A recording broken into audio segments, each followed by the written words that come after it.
Hello, I'm Kenny Smith, the Student Media Advisor in the Journalism and Mass Communication Department at Samford University. Every day I have the opportunity to work with students on award-winning projects like the Samford Crimson, our campus-wide weekly newspaper, the Samford News Network, a cable news program the students produce, and The Local, a twice-a-year award-winning general interest news magazine.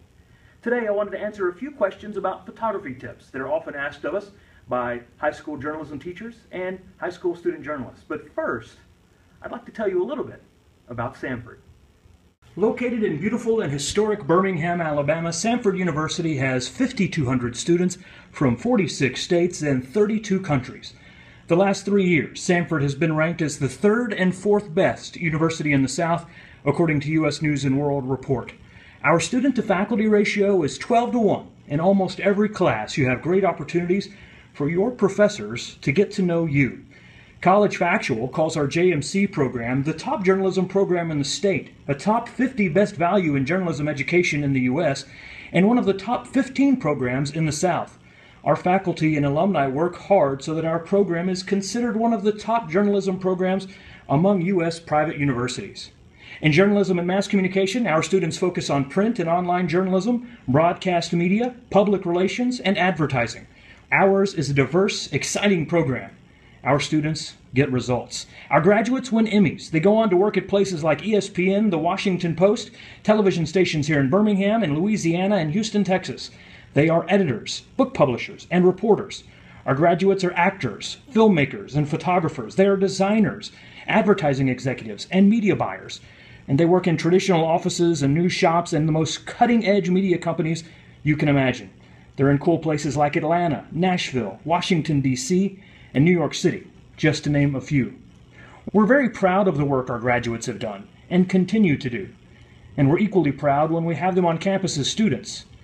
And of course, among the classes they have the opportunity to take are several photojournalism offerings. One of the first pieces of advice that we often give is to really get in close with your subject. Try to create as tight a composition as possible. Really fill the frame, making sure that every piece of real estate in the shot is something your audience needs to see. Often the question then comes up, well, how do I fill a frame, get in someone's personal space, and still get them to behave normally? And this takes a little time, both for you as a photographer, but also for them as a subject. But trust me when I tell you this, the more comfortable you become with this, the more at ease the subject becomes with this. And after you take a few dozen photographs, they tend to forget you're even there. It's kind of weird. And then they go back to being normal again. When you're filling the frame, run your eyes along the borders, the top, the bottom, the left, and the right. Make sure there's nothing creeping in from the sides or the top that shouldn't be in your shot. It's always easier to fix that in the composition while you're taking pictures rather than when you're sitting at a computer. And while you're running your eye around the borders, make sure there's nothing popping out of the back of people's heads. Trees, lamp poles, flag poles, these are called mergers. They don't look very nice, and they're easily avoided if you just move the composition around. Here's some advice opposite the fill the frame advice. It's called the rule of thirds. If you imagine in your viewfinder a tic-tac-toe board, a giant tic-tac-toe board, 2 lines top to bottom, 2 lines left to right. If you haven't heard of the rule of thirds, that's basically what it looks like.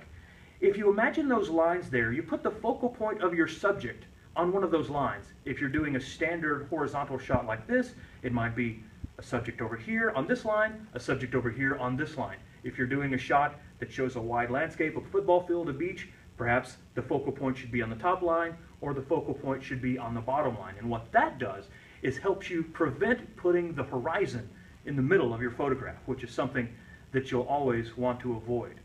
Just because you have a camera doesn't mean you're not a journalist. We're forever telling our photojournalists to be journalists too. Don't take just the one picture or a few pictures or think, I've got the picture from the big game and then go home. Stick around. You never know what people will do after you're gone, and you'll never be able to capture it when you're in the car or back at home.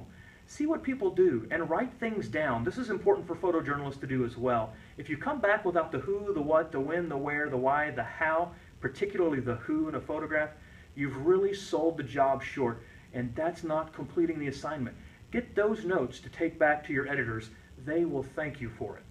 Here are a few don'ts. Don't take the grip and grin. You know the one, the certificate of appreciation and the handshake. It's not a very inventive photograph. And don't take that picture where everyone is standing up against a wall, kind of like this one. It's not very exciting.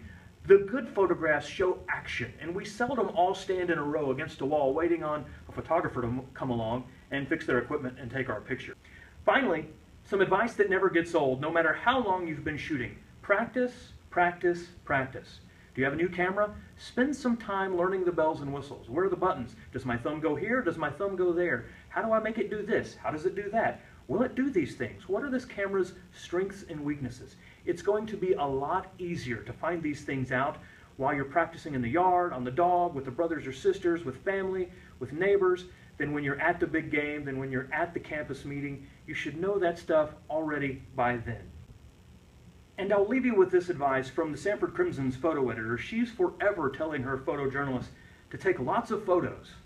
You'll only regret, she says, the ones you didn't take. Thanks for listening. We hope we've helped with a few photograph tips today. If you have questions, please let us know. You can find us online on Twitter at SamfordJMC. You can also Google us to see the department's website. If you'll just Google SamfordJMC, as in journalism, mass communication. You can send me a tweet too, at Kenny Smith.